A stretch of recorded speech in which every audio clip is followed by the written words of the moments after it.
So now that I finished with the lighter color, or for now, I'm going to move on to the darks and see what I can do to emphasize the look.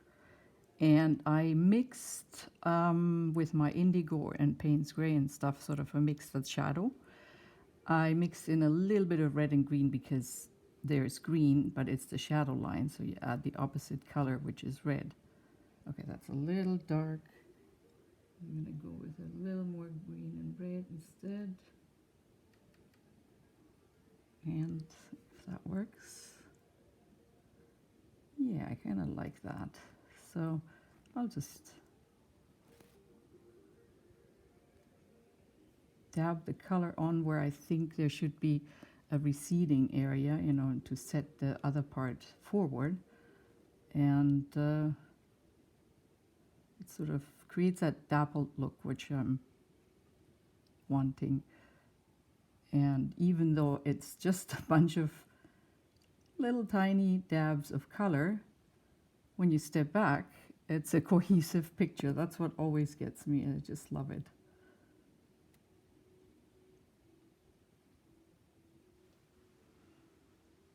And I will play with this kind of concept of back and forth, maybe even some color adjustments, until I'm just happy. Okay, now it looks like the scene that I kind of had envisioned.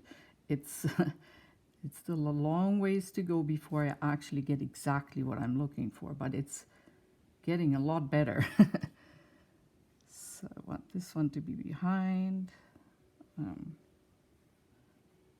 The process of painting, the learning while you paint, is never done, and that's what intrigues me. It's always fresh and new, and I'm amazed at something or other that works. And it's like learning on your own. You don't need a teacher. Just this is my little coloring book. I used to love coloring books when I was a kid, and would always also draw outside the lines like every kid. And this one is like somebody gave me an image, like the underpainting, and then I can just play with it until it resembles what I want it to look like. Okay, here, this definitely has to go back. So you just methodically, I'm sure that other painters do that exactly the same. Just methodically go over the entire image, finding the weak spots. And, you know, when you start, you don't know any weak spots. You just think, oh, this is good. But I want to create more dimension, more depth. So now, unfortunately, I don't have the picture. So I know this was darker, but not so dark. Let's see. No, that's too much. I'm just working from memory right now, because I don't have the image handy. Yes, it was a little bit more like in the shadows.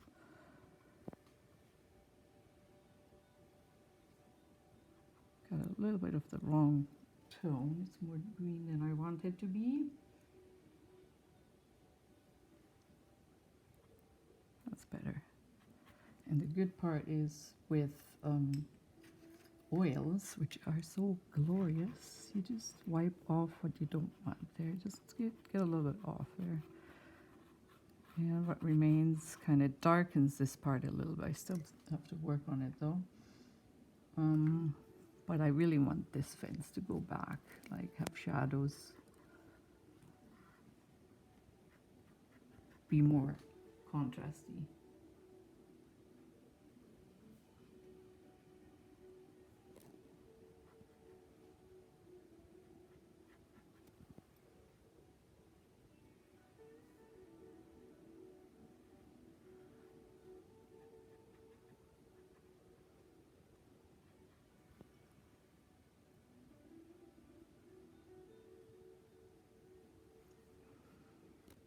Got to make sure you have just the right amount of glaze on your brush, or else it'll be too dark or too thin or too green or whatever. I continuously mix on the go, so that's another really live part of my paintings. It's always different.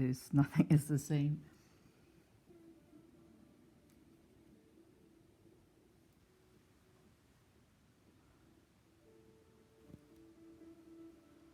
Now I'm just working on the tree.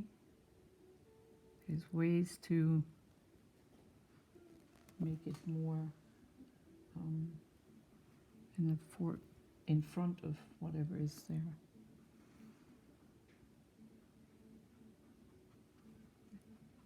Yeah, I think I'm gonna need a new brush again.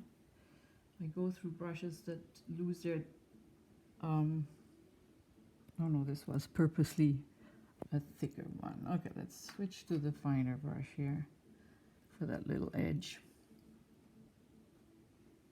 Oh, that one's almost gone too. Yeah, those things, I wish really to have a brush that, this Princeton, what is it, Glacier, they're really good actually, but where was I? Oh, here we go. Yeah, a bit much, but that's okay, it'll work.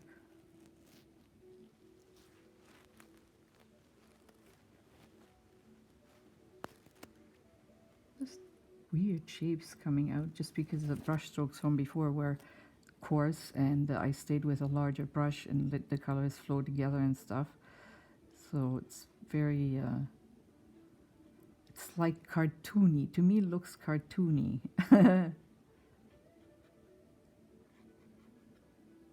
I've noticed that sort of sneaking in more and more in my paintings, but I like it. I like what's happening there.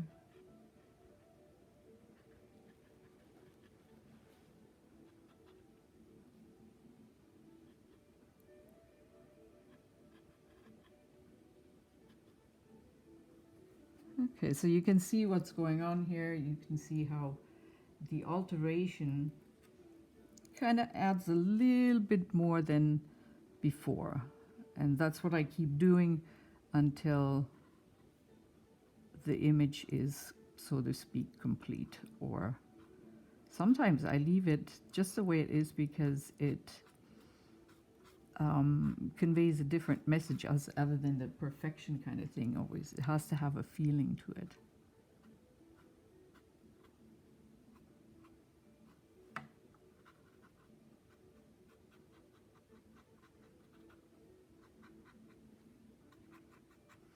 I think I almost let the creative spirit just take over. You just, you know, doodle, and I don't have to think here.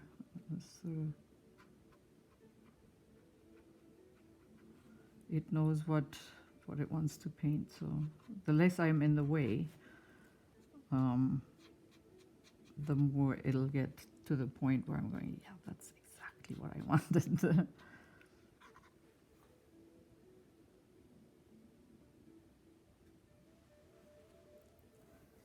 So I actually don't want this to be this black, but it's just about, it's a value too dark, but there is a remedy. I can take my radial brush and kind of do a little bit of sculpting. And if I don't like what I'm doing, you know, if it doesn't turn out to be what I thought it should look like, then I'll go over it. That's what I'm doing continuously until I'm happy about it. So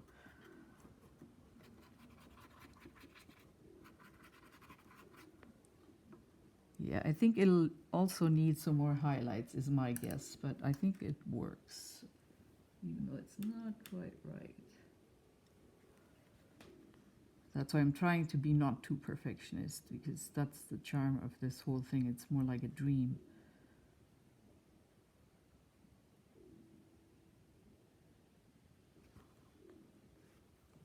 And it's kind of dreaming up an image here.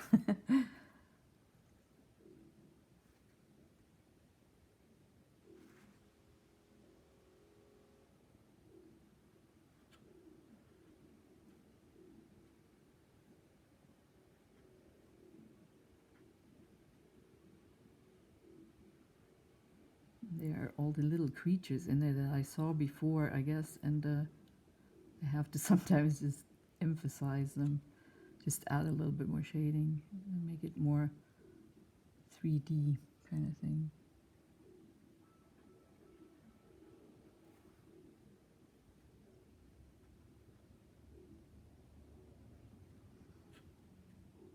Yeah, the foliage I already like quite a bit, and I'm sure I will add a little more dabbled highlights, you know, just a little bit a lighter color than this here, yellowish green, and but maybe pasty looking so it's not overwhelming the entire picture. I want a subdued look. I don't want to be too loud. Even though my colors are usually way more than most artists' colors, they're way more saturated. A lot of artists work like almost like watercolor, and which is fantastic. But for me, it just seems to ask for more oomph, you know, like I don't know.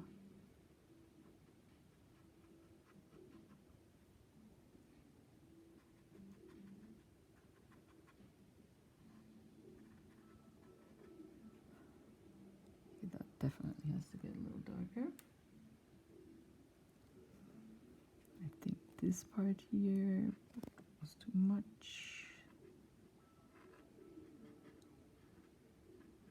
See, with oils, you can just really play around. It's like la la.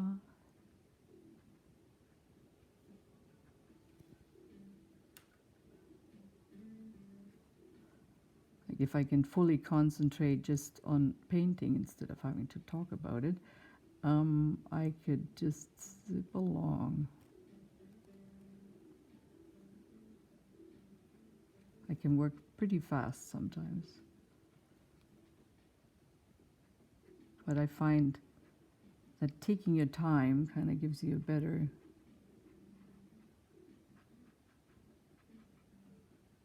chance to see what's going on. It's just like driving a car. I don't know why everybody is always in such a hurry. You miss half the scenery. I think somewhere in this window there's a kitty. I sort of, oh, there she was, yes. This one half is just one half of a kitty peeking out. I will definitely need a thinner brush for that. And here's probably some curtains or something. This a little darker maybe. First, when I started to apply shadows and such, I was just mortified because it was going over something that was already there. Oftentimes, when you do a dark color over something really light and you don't want it and wipe it off, it's not always totally removed. So if it's a very time-consuming painting and you really don't want to wreck it by a glaze, but now I always think I just, oh, a little bit more, yeah, I can take a lot more darkness, you know. Sometimes I have to lighten it again.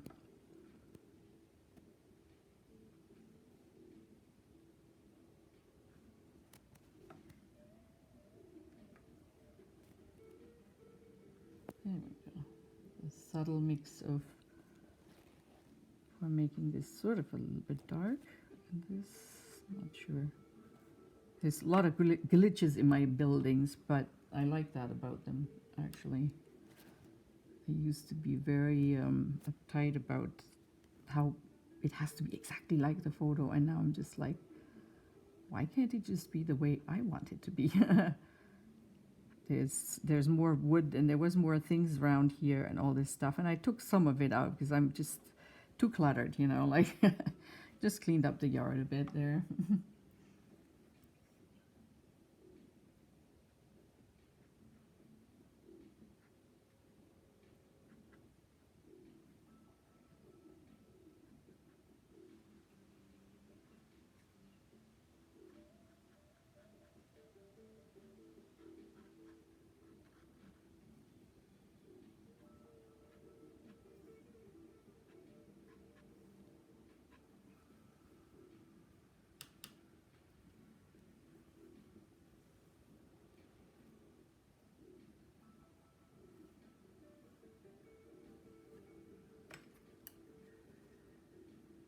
Switching brushes to soften.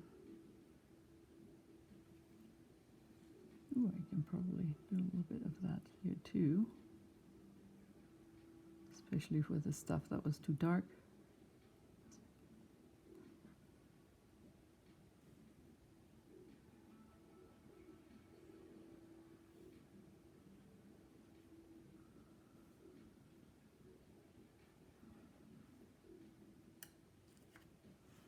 I find this very therapeutic, just my mind just calms right down,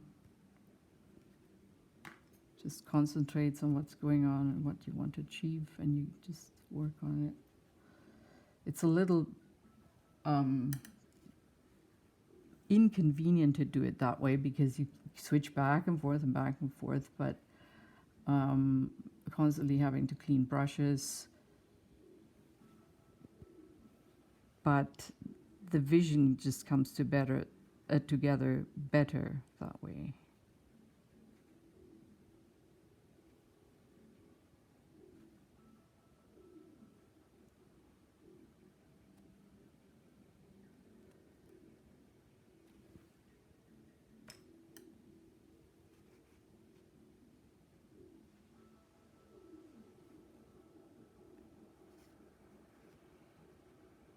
Ideally, I would just have 2 or 3 brushes on the go, and I've done that.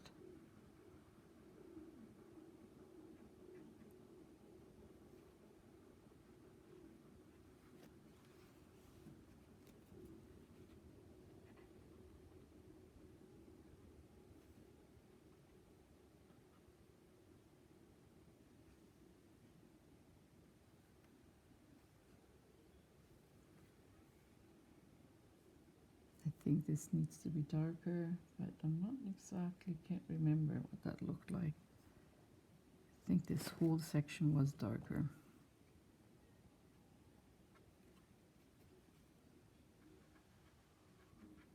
I have to switch to a larger brush. And solvent on it so it spreads nicely.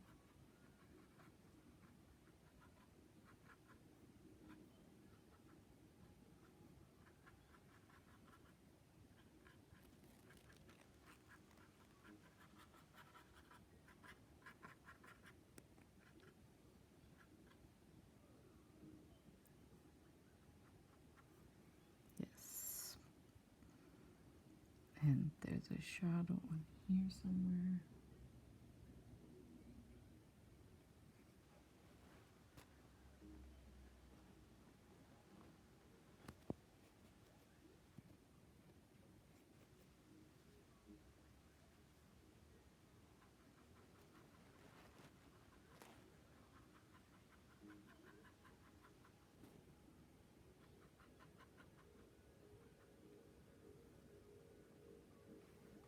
The door.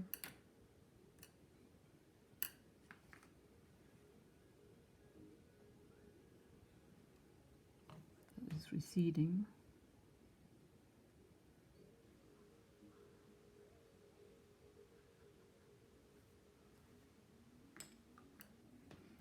Very systematically, you just go about obscuring parts of it just as if they were in the shade, and it works. I'm always amazed.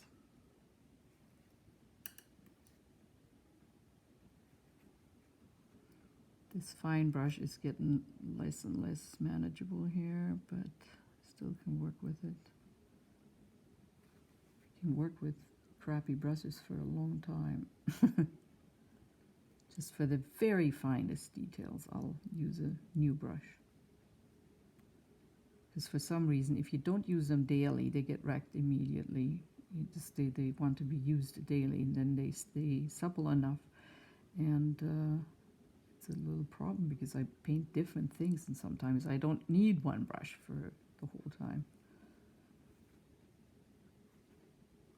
Okay, here, this is also receding more, I think. And it's not brush.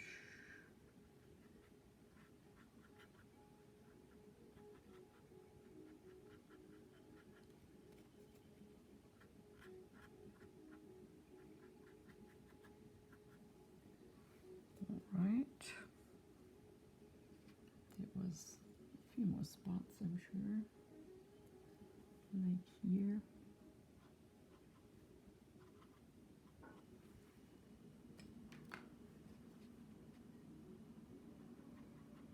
Oh, this one was a pretty dark line that should have been blended at one point. I do forget stuff like that, but I don't mind.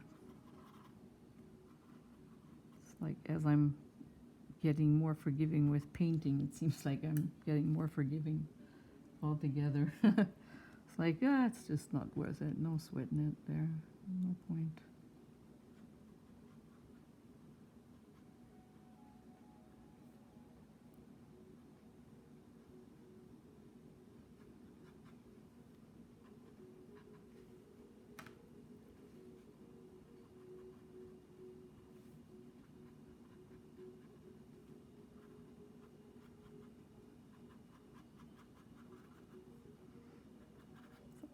Sometimes just one little value darker will make all the difference.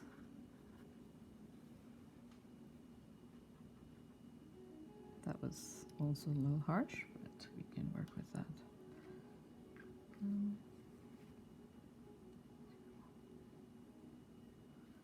I'm gonna change the color of the wood, I'm sure. Doesn't quite fit right.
You really should be working with a smaller brush, but for now, main shadows a little bit darker.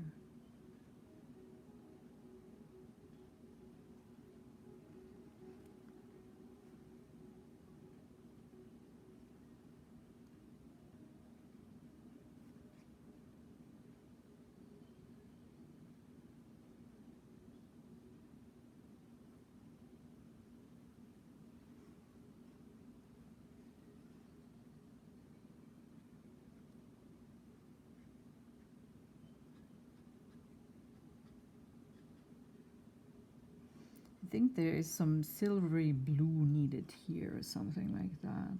It's starting to develop a little bit more complete picture. I mean, this is definitely needs to be more gray. What am I mixing here? Oh, that is the finest brush. Oh dear. I don't want to start with another small brush. There's not much detail here. That's actually needs to be. Well, my kitty, how about her? And the wood. Well, there it is. This is it for now. I'm going to take a break, and when I come back, I might know, or wait till I'm using a fine brush.